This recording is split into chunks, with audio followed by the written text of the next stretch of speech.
Hi மக்களே, எல்லோரும் எப்படி இருக்கீங்க? நான் ரொம்ப நல்லா இருக்கேன். இன்றைக்கி காலையிலே பசங்களுக்கு டாஸ்க் என்னென்னா குப்பையை கொட்டுறது தான். என் பொண்ணு என் பையனை எப்படி சைக்கிளில் வச்சு குப்பையை கொண்டு போகிறாங்க பாருங்கள். அதுக்கப்புறம் இன்றைக்கி டயாலிஸுக்கு நான் என்ன கொண்டு போகிறேன்னா பச்சை பயிறு கடைகள் தான். அது எப்போதுமே நான் இப்படி வறுக்க மாட்டேன். ஆனால் எங்கள் அம்மா வறுத்ததுக்கப்புறம் கொஞ்சம் லைட்டாக வறுத்ததுக்கப்புறம் நீ தக்காளி வெங்காயம் இதெல்லாம் போட்டு கடைஞ்சா நல்லாயிருக்குன்னு சொன்னாவா, அதனால் ட்ரை பண்ணேன்.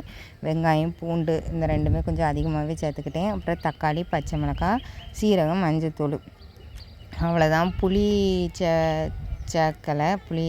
ஆனால் இங்கே புளி சேர்ப்பாங்க, ஒரு உருண்டை புளி மாதிரி போடுவாங்க. ஆனால் அதெல்லாம் நான் பண்ணலை. அவ்வளோதான் மக்களே. இன்றைக்கி இதை கடைஞ்சதோடு முடிச்சுக்கிட்டேன், வேறு எதுவுமே செய்யலை. ஏன்னா ரொம்ப லேட் ஆகி போச்சு பார்த்துக்கோங்க. இன்றைக்கி பசங்களுக்கு வேறு லீவு. அவங்க ஸ்கூலில் பெரிய ஆட்கள் யாரோ இறந்துட்டாங்கன்னு நினைக்கிறேன், அதாவது ஸ்கூல் மேனேஜ்மெண்ட்டில். அதனால் இன்றைக்கி லீவ் விட்ருக்காங்க. அதனால் பசங்களும் நாங்களும் டயாலிஸ்க்கு வரோம் அப்படின்னு சொல்லி அழுக. அதனால் அவங்களையும் கூப்பிட்டு வந்தாச்சு. எங்கள் அம்மாவை கூப்பிட்டு போகாத, இங்கேயே விட்டுட்டு போகணுன்னு தான் சொன்னாங்க. என் தம்பி வேறு இருக்கான் பார்த்துக்கோங்க வீட்டில். அவன் 12th படிச்சிட்ருக்கான். ஃபுல்லாக படிச்சிட்ருப்பானா. அதுக்கப்புறம் இதுக வேறு விளாட்டு இதில் டிஸ்டர்ப் பண்ணிகிட்ருப்பாங்க. அதனால் சண்டை தான் வரும். அதனால் நான் கூட்டிகிட்டே வந்துட்டேன். இங்கே எங்கள் ஹாஸ்பிட்டலில் சின்ன பசங்க விளையாடுறதுக்கு இடம் இருக்குது.